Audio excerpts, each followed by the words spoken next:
School trip, जहां सभी बच्चे हंसी खुशी मौज मस्ती करते हुए जा रहे थे, लेकिन आगे उनके साथ कुछ ऐसा हुआ कि वो स्कूल ट्रिप मौत की ट्रिप में बदल गई।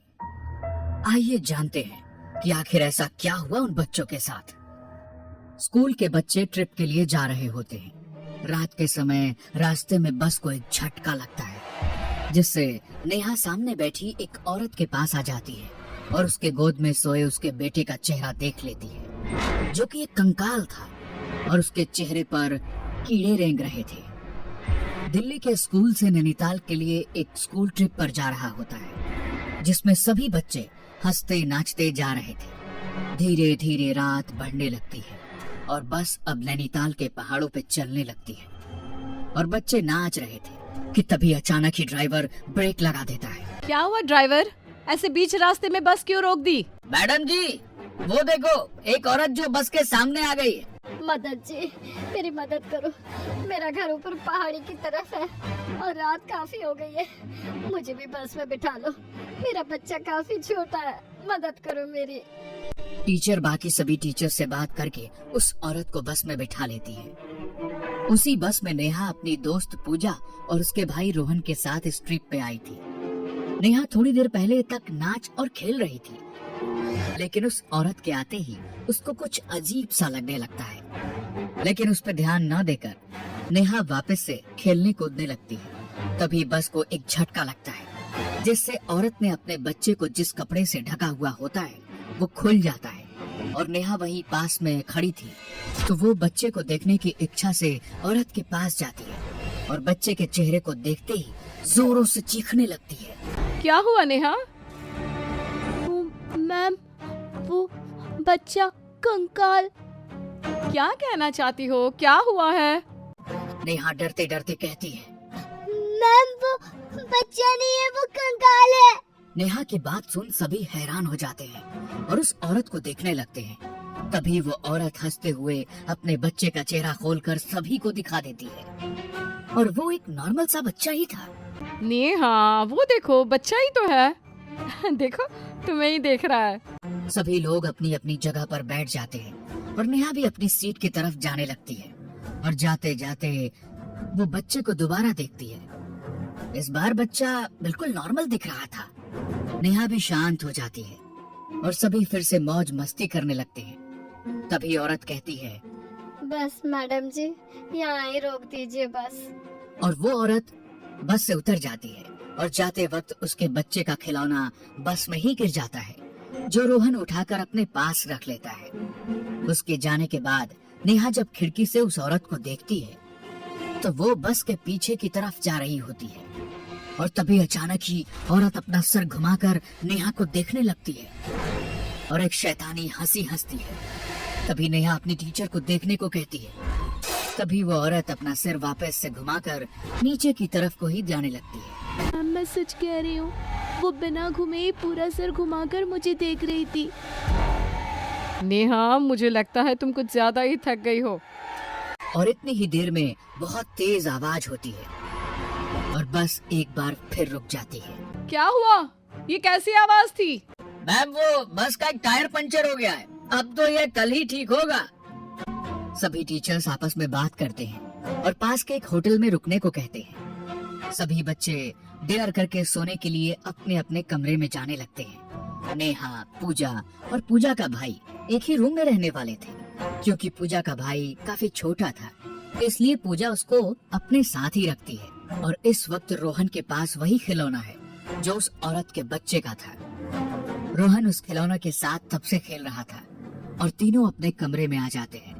कमरा बहुत सुंदर था और उनके कमरे की खिड़कियों से हल्की हल्की ठंडी हवा आ रही थी।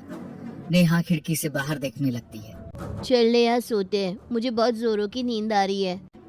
ऐसा कहकर दोनों सोने के लिए लेट जाती हैं, लेकिन रोहन अभी भी उसी खिलौने से खेल रहा होता है और अकेले ही उस खिलौने से बात कर रहा होता है। रोहन, चल सो जा, इस खिलौने को रख दे, कल खेल लेना। रोहन ने जैसे कुछ सुना ही ना हो। इस बात से पूजा चिढ़ जाती है और रोहन के पास जाकर उसका खिलौना उसी खिड़की के बाहर फेंक देती है। रोहन गुस्से में पूजा को देखने लगता है और एकदम से चीखने लग जाता है। मेरा खिलौना दो, मेरा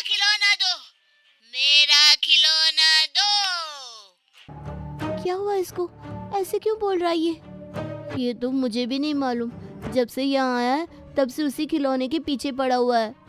रोहन चुपचाप एक कोने में बैठा बैठा रोने लगता है।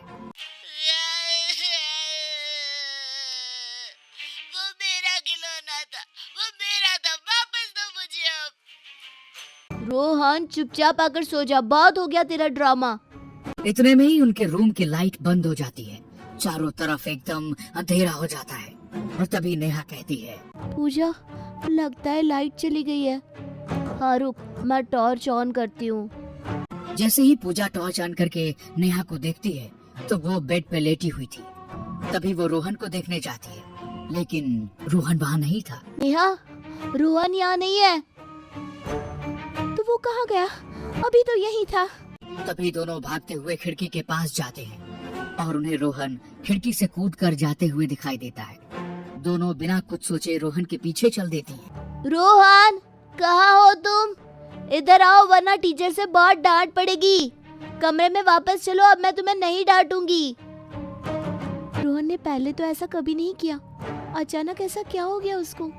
तभी दोनों देखते हैं रोहन आसपास कहीं नहीं है और दोनों जंगल के बीचों बीच थी, लेकिन रोहन दूर दूर तक कहीं नहीं दिखाई दे रहा था। तभी दोनों को रोहन की आवाज आती है और उसी डायरेक्शन में जाने लगती है। दोनों देखती हैं कि एक गड्ढे में से आवाज आ रही है। दोनों उस गड्ढे के पास जाती हैं और देखती हैं कि उसमें तो वही खिलौना पड़ा हुआ है जिससे रोहन खेल रहा था और उसी खिलौने से आवाज आने लगती है। दीदी बचाओ मुझे, यहाँ से निकालो मुझे, मुझे यहाँ अकेले डर लग रहा है। ये तो वही खिलौना है ना, उस औरत के बच्चे के पास था।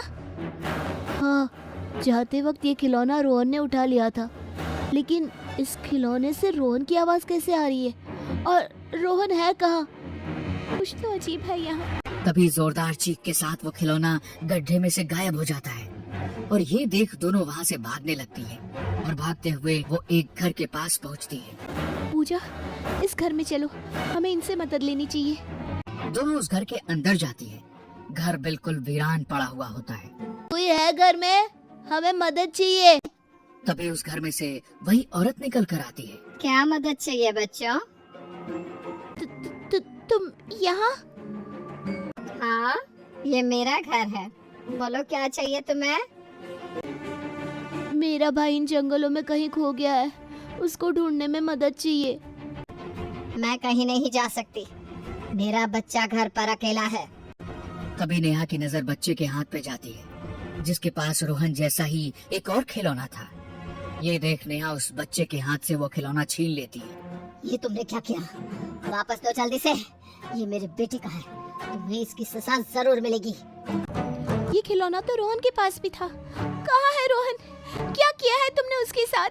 तभी औरत की गोद में बच्चा रोने लगता है और वो बच्चा रोहन होता है जिसकी आंखें अब लाल लाल हो रखी थी।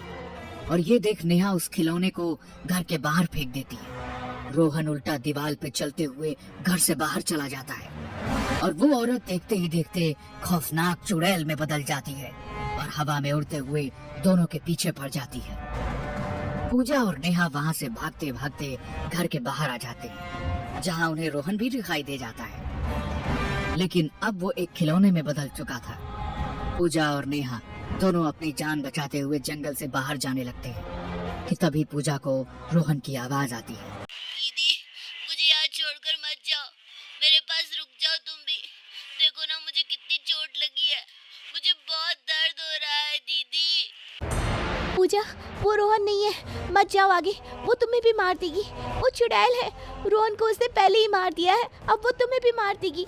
मत जाओ उसके पास। नहीं, वो रोहन है, मुझे बुला रहा है, मुझे उसके पास जाना है। वो देखो, वो रोहन है, उसको कितनी चोट लगी है। और पूजा रोहन के पास जाती है। तभी वहाँ वही औरत आ जाती है और पूजा और रोहन को अपने साथ उड़ा कर ले जाती है। ये देख नेहा वहाँ से भागने लगती है और भागते भागते रोड पे आ जाती है और थक कर बेहोश हो जाती है। और अगले दिन वह जब उठती है तो देखती है कि जंगल से पूजा और रोहन दोनों की डेड बॉडी मिली है। किसी को मालूम नहीं होता कि आखिर दोनों के साथ क्या हुआ था। तभी उस गांव का एक आदमी कहता है, कि यहाँ जंगल में एक औरत अपने बेटे के साथ रहा करती थी और एक दिन होटल बनाने के लिए कुछ लोग उसकी जमीन को कब्जे में करने के लिए गए और उसके मना करने पर उसके बेटे और उसको पहाड़ से फेंक कर मार दिया था। तब से उसकी आत्मा यहाँ पर आने वाले बच्चों को मार देती है और अपने साथ ले जाती है।